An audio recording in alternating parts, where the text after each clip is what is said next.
chapter 3 of SD 43.3a. Chapter 3 is one of the most powerful story about one of the most powerful stories about women. The name of this person is Patacara. It is one of the most powerful tragedy in religious history, and yet there is so much we can learn from all this pain. In other words, no matter how much pain we go through, there are others who go through even more pain. And as we know, suffering is never useless unless we learn nothing from it. Whenever we go through some kind of suffering, it means that there's something we need to learn. So we have to ask ourselves, what is this pain about? What is this suffering about? And of course, in Buddhism we talk of bodily pain and mental pain. Bodily pain is easy to get rid of. Just take a rest or take some medicine or change our posture. But mental pain is a bit more tricky. It can recur, it will come back again and again. And we need some kind of understanding, wisdom, and some kind of practice to help us to be at peace with ourselves. And one of the ways that we can overcome this mental suffering is to read some of these very powerful and beautiful stories about the early Buddhist saints, how they went through life and how they overcome their suffering. So Patacara is one of those people. The story of Patacara begins when she was a very young girl and who has no knowledge of the Buddha at all. She comes from a rich family, so she's the only child, so the parents, the father especially, is very protective of her and decides to lock her up on the top story of a 7-story building, very much like the story of Rapunzel, if you remember. I talked a bit about Rapunzel on Sunday. It's December 13, 2014, coming soon. Sunday 14th, yeah. That was last week. So here you have this Indian Rapunzel, if you like, Patacara. So it's a pre-Buddhism girl. She was locked up by her father, protective father, who kind of keeps her there until the right time to get married. And in those days, marriage is arranged and so on. So, of course, this Patacara, all alone up there, felt very bored, of course, but every day this 7 boy will come up and serve her with food and so on. So the only human companion other than the parents that Patacara meets, of course, is this 7 boy. Then one day, something changed. News came that the father wanted to arrange a marriage, since she's already reached the age for marriage. That means the time for a girl will be between 14 and 16 years old. They married quite young those days. Of course, Patacara was terrified by the idea of marriage, and she didn't feel ready for that. So she planned with this 7 boy to elope, to run away. So she disguised herself as a 7 boy, and the other 7 boy waited for her at the gate, and off they ran away, far away to another kingdom, and live together. Of course, life is difficult for them. They have to take care of themselves, and they got married together, of course. And this boy has to plow the field, has to plant their own food. And Patacara, of course, cooks the food and so on. So life went on like that. And they got, the first baby came along, and while she was pregnant, Patacara thought, like Indian mothers those days, that they want to go back to their parents' house. That's the custom, because normally parents were very happy, your parents were very happy to have a grandchild. But the boy, of course, was terrified, because he knew that if he went back, Patacara's father would beat him up because he's only a 7 boy. So he refused to go back. So the first child was born in the forest, because Patacara was going on the way back home, and she was in the forest halfway there, and the husband came, caught up with her, and tried to bring her back. So she went to her birth pangs, and the first child was born in the forest, under very uncomfortable situations. Then one more year passed, and she has a second child. And again, this time she decided not to tell the husband. She went quietly, but then the husband found out just a bit too late. By the time it was quite late in the day, the husband ran into the forest again looking for her. And by the time the husband caught up with Patacara, it was kind of like deep in the forest, and it was dark and a storm was brewing. So this is where you got this very dramatic situation where nature also plays its part. You have this very heavy monsoon rain and thunder and lightning. So Patacara has to look for a shelter. And under such a dramatic circumstances, she began to have birth pangs. And so the husband, of course, got very excited, tried to build a proper shelter for her, and then around with his axe, looking for some big leaves or some wood to build a shelter for her. So he climbed on the top of an anthill, and this anthill has got holes in it, water is rushing in, and there was a poisonous snake inside. So the snake was troubled by the water, so it came out and kind of surprised by the presence of a human being, this Patacara's husband, stung him, and he died on the spot in this middle of this thunderstorm. So Patacara didn't even know when her husband died, so she was all by herself with this, giving birth to this newborn baby all alone, so you can imagine the difficulties she went through. And she has one more 1-year-old child with her. So now she has 2 babies, but the husband is dead, she doesn't know about this. Until morning.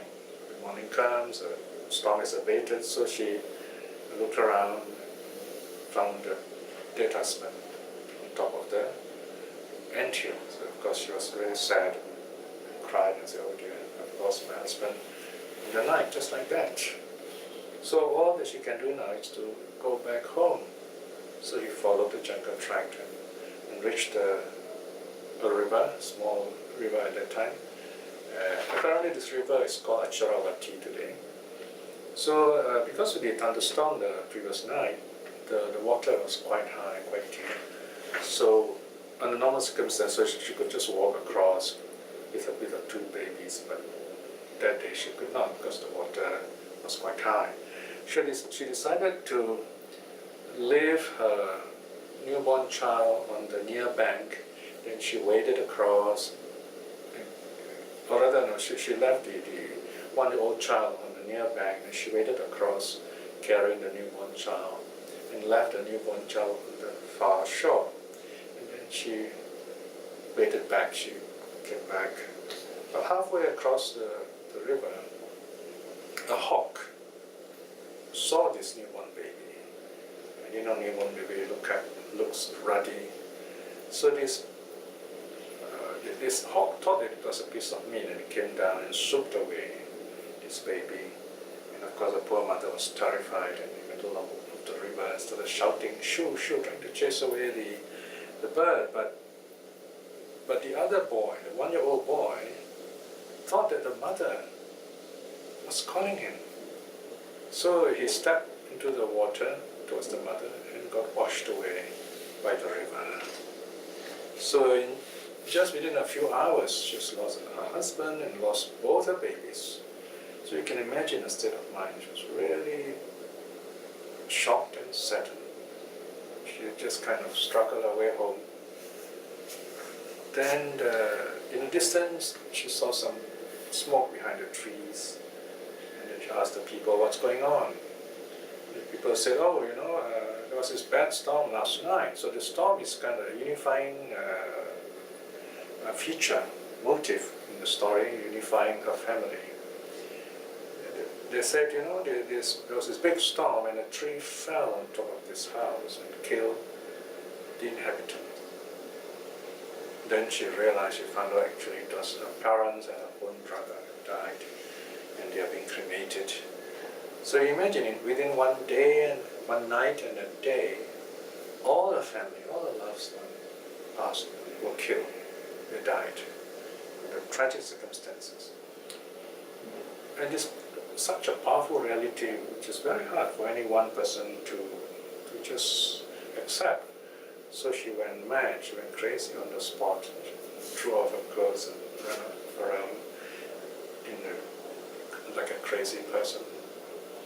And of course people laughed at her, threw sticks and stones at her. Until she, as she ran around, she came near to where the Buddha was teaching. And as she came, there was a crowd listening to Buddha, of course. Someone threw her a cloak and she covered herself. And for that reason, she's called Patacara, one who moves around with a cloak. And the Buddha then talked to her, counseled her, listened to her story. And at the end of it, because she kind of was healed with the Buddha's teaching. So in a sense, she's lucky to have met the Buddha and she was healed. And after that, because her mind was so calm and peaceful and there's no one else left in the room for her, understandably she felt, and moreover she has attained certain levels of understanding, she decided to become a nun. And so when she became a nun, the Buddha declared that she is the foremost of all the nuns who knew the Vinaya. Right? So here you can see from a frivolous young girl who eloped with a servant boy whose family all died, became a saint in the end through her great sufferings. So sometimes we have all this goodness inside us, but we have to go through certain difficulties, and in the end of the difficulties, things work out just right. So in connection with Patacara, the Buddha mentioned a few verses. There's one verse here, which is called an embedded verse in the Dhammapada commentary, because the story is found in the commentary. When the Buddha first met her, or rather when she's ready for the teaching, the Buddha tells her this verse. So this verse is like a healing verse. The four oceans contain but little water compared to all the tears that we have shed. Smitten by sorrow, bewildered by pain, why, O woman, are you still heedless? So this is a kind of a reflection that the Buddha is saying we've gone through so many lives, and in the different lives we have suffered losses of loved ones again and again and again. That being the case, the Buddha says, isn't it time we do something about this? We do some practice, we let go of attachments. So this teaching freed the mind of Patacara from attachment and sorrow. Then the Buddha admonished her with two more verses. These are canonical verses in Dhammapada 288 and 289. There are no sons for one's protection, nor father, nor relatives too. For one who is overcome by death, no protection is to be found amongst relatives. Realizing this reality, let the wise and the virtuous swiftly clear the way that leads to nirvana. Now here obviously the Buddha is addressing Patacara, who's ready to renounce, telling her that there is no one we can really rely on. We only think we can, but ultimately we have to rely on ourselves.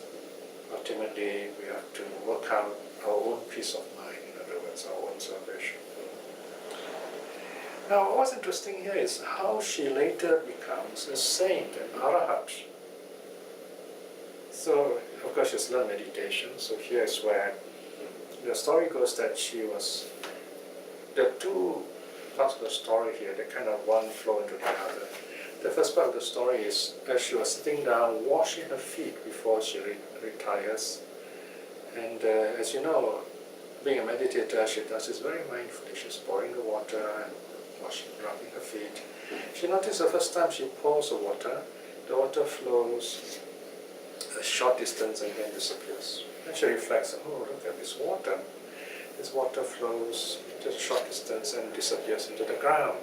This is like young people, who die very young. This is only true for her because her own children died very young.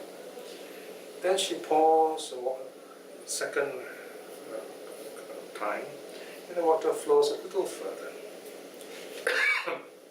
So this time she reflects and says, look at this water, it's flown, it has flowed a bit further. This is like people, they may not die young, but they grow to older and they die in the prime of life. Like the husband probably died when he was like early 20s. And then he pours water again to wash her feet. This time the water went farther still.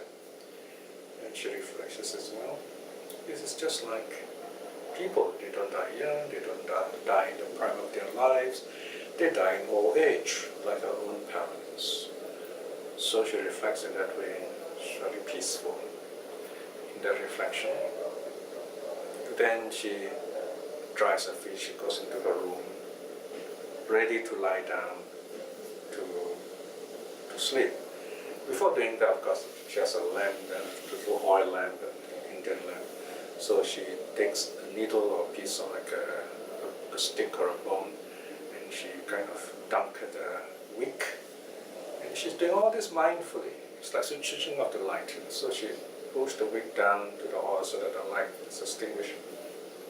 And the moment the light extinguished, she got enlightened. She awakened, she became a saint, like an arahat. She was totally free from suffering like the Buddha. So that's her story, a very beautiful story of reflection. And this is what she says about that experience that she had. It's on page 60, at the top, Tirigata 115 and 116. She says, then taking a lamp, I entered the dwelling. Having looked for the bed, I sat on the couch. Then taking a needle, I dunk or pull down the wick. Just like the lamp's quenching is nirvana, the liberation of mind. So that was how she became enlightened. So that is a story, right? So now, like all other famous nuns, she has her own verses. Okay, so the next part, SD 43.3a, we have this. What's called Patacara Teri Gata. Patacara is her name. Teri means nun. Gata means verse or verses. The verses of the elder nun, Patacara, THI 112 to 116. So this is, she's recalling her life. Tilling the field with plows, sowing seeds in the soil, raising wives and children. Brahmin youths look for wealth. Right, so she's talking about the early life. Why do I accomplish in virtuous conduct, keeping to the teacher's teaching, not yet in nirvana? Neither lazy nor puffed up am I. So this was a thought she had while she was meditating. Having washed my feet, I paid attention to the waters, and seeing the foot water going from higher to lower ground, my mind was then concentrated like a noble thoroughbred horse. Okay, so this is the first part, the washing feet story. Then taking a lamp, I entered the dwelling. Having looked at the bed, I sat upon the couch. Then taking a pin, I dunked or pushed down the wick, just like the lamp's quenching is nirvana, the liberation of my mind. So these are verses. Okay? Now, apparently she also had some students, so there were 30 other women who went up to her. And probably these women also had lots of problems, and probably they also lost children or lost their family, so they could relate to Patacara very well. So there is this group of 30 women, and they also have their own verses. It's called Tingsa Mata Teri Gata, the verses of the 30 elder nuns, THI 117 to 121. It is on page 62. The SD reference is SD 43.3b. So here the women tell their stories of their difficulties and how they became nuns. Having taken pestles, the young Brahmins found grain. supporting children and women. The young Brahmins look for wealth. So these women, they were wives of poor Brahmins, and so they had to earn a living by pounding grain, kind of selling it off. And pounding grain is regarded as a menial task. In other words, it's something regarded as done only by the lower class and so on in those days. So she had to do all that. But these 30 nuns, when they were, before they were nuns, they had to do all this. Practice the Buddha's teaching, having done which one regrets not. Quickly wash the feet, sit down at one side. So here they are recalling how Patacara got enlightened. Devoting the mind to mental calm, practice the Buddha's teaching. Mental calm, of course, refers to meditation. They, having heard her word, Patacara's teaching, so here we know they have been listening to her. Having washed their feet, sat down at one side, devoted to mental calm, they practiced the Buddha's teaching. In the night's first watch, they recall past lives. In the night's middle watch, they purified the divine eye. In the night's last watch, they pierced through the mass of darkness. Okay, this is a description of how they got enlightened. This is traditional. First watch, okay, here the night has 3 watches. In other words, from 6 to 10, that's first watch. Then 10 to 2, second watch. 2 to 6 a.m., third watch.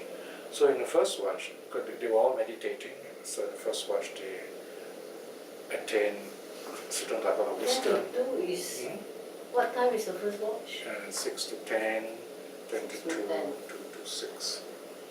So there's a first watch, middle watch, and last watch. So in the first watch, they attain the knowledge of their past lives, their own past lives. Okay? Then in the middle watch, that means they're meditating the whole night. Okay? Between 10 to 2 a.m., they attain the knowledge of the karma of other beings, how beings arise, suffer, or prosper according to their karma. So it's a second knowledge, sometimes called a divine eye. And the last watch, they were fully awakened. They attained the knowledge of arhats. Standing, they saluted her feet. Her feet here, Patacara's feet. Patacara is their teacher, was the teacher. Your instruction has been done. Just as the 30 devas honor Indra, undefeated in battle, we will dwell honoring you. We of the 3 knowledges, influx free. So here they kind of show their gratitude to Patacara. They say, just like the heaven of the 33, the gods respect Indra as Sakra as their leader, so too these 30 nuns very grateful to Patacara for her teaching. So then there is a story of one particular nun called Chanda. Chanda means moon. Here there's a long R. And this is a story about this woman also who has suffered a lot, and she became a nun under Patacara also. So her verses are Tirikata 122 to 126 on page 64. Ill did I fare before, a widow without children, with neither friends nor relations, obtaining neither food nor clothing. So this is a common problem in India those days, and you might even say in China around the same time, where if women do not have children, then they are regarded as useless. So she was neglected, nobody bothered about her. Then of course she had to beg, and taking a bowl and stick, begging from family to family, tormented by cold and heat, wandered I for 7 years. But having seen a nun, okay, this nun is Patacara, having seen a nun who had received food and drink, I approached her and said, let me go forth into homelessness. Because she also wants to become a nun. And out of pity, she, Patacara, let me go forth. And then, having advised me, she urged me on the highest goal. Having heard her word, I followed her instruction. The noble lady's advice was not in vain. One of the 3 knowledges am I influx free. So she became and Arahat also. In those days, very easy to become Arahats. You practice, and you attain those stages. The one important reason for this is because all these great saints, they have been practicing many lives before that. Now in the last part here, we have another set of verses in the eldest verses called the Panchasatta Patacara Kerigata. This group of verses are quite mysterious because we do not know what the word Panchasatta really mean. Okay? Because we know the meaning of Panchasatta. Panchasatta, Pancha means 5. Satta is a bit problematic. Satta can mean 100, so Panchasatta becomes 500. So if you translate the whole line, we Patacara of the 500. So one possible guess is she has 500 disciples. But we're not so certain about that. Scholars say that the Satta probably means mindful. So Panchasatta means one who is mindful of the 5. What does 5 mean here? 5 can refer to the 5 senses, or the 5 etiquettes, or the 5 mental hindrances. So the 5 senses, it means she's very mindful of her body and the body, 5 senses. She's mindful of the 5 etiquettes, and she's very mindful of body and mind, to put it very simply. And mindful of the 5 mental hindrances, that means she's able to meditate well, she's able to overcome all kinds of distractions, sensual desire, ill will, and so on. So here, it's very likely this is a different Patacara, another nun with the same name, Patacara, and she's given the epithet, the one who's mindful of the 5. Okay? So the verses go like this. Who knows not his way, his coming or his going? For that son who has come from who knows where, you weep, my son. So here's a story about women. With this time, many of women, they lose their children this way. So these are consoling words saying, no need to sorrow, they're already dead. But you know not his way, his coming or his going. Grieve not for him, for such is the way of the living. So in other words, when we live life, it's a package deal, there must be death. Uninvited he came from there, unpermitted he goes from here. Having come from who knows where, living here for but a few days. So this child just lived a few days and died. From here he has gone by one path, from there he goes by another. Through a human form he has passed on. One will go journeying on in samsara. As he came, so he went. What is there to weep about, right? So this is a reflection on how people are born, how they pass away. People come, people go. So it's a kind of counseling here, how to deal with loss, in other words. Truly indeed is my dart removed, hard to see resting in the heart. From me overcome by grief, she has driven away grief for sons. So here's probably the teaching given by Patacara to this probably 500 followers of Patacara, or to the Patacara of the 5 kinds of mindfulness, if you like. This very day I have the dart removed, hunger-free quenched. Hunger-free quenched is a figurative term. In other words, just overcome craving, desire, ignorance.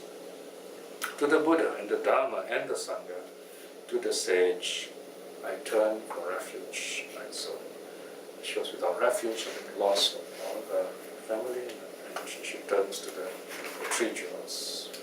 So here we see stories about how women suffered in the Buddha's time, especially through either not having children or loss of children. And once that happens, they kind of, it becomes a stigma for them, and they suffer social abuse, social neglect. So this is where we see the Buddha's Sangha, the communities, taking them in, giving them a new life, and not only that, supporting them and giving them this opportunity to practice and be free from suffering completely. So these are really worthwhile stories to remember, because sooner or later in our counseling, we need to tell people, especially the women, to be strong and to be inspired by the story of these great women of the past. So we end our study here. Now, as usual, let us spend a short moment reflecting, closing our study. Once again, we have this opportunity to look through the window of the suttas to the Buddha's teachings, so that we are strengthened by the wisdom of the Buddha, and we understand the nature of life better, so that we too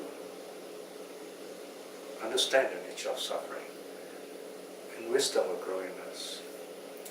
Reflecting in this way is very good karma, by the power of such karma.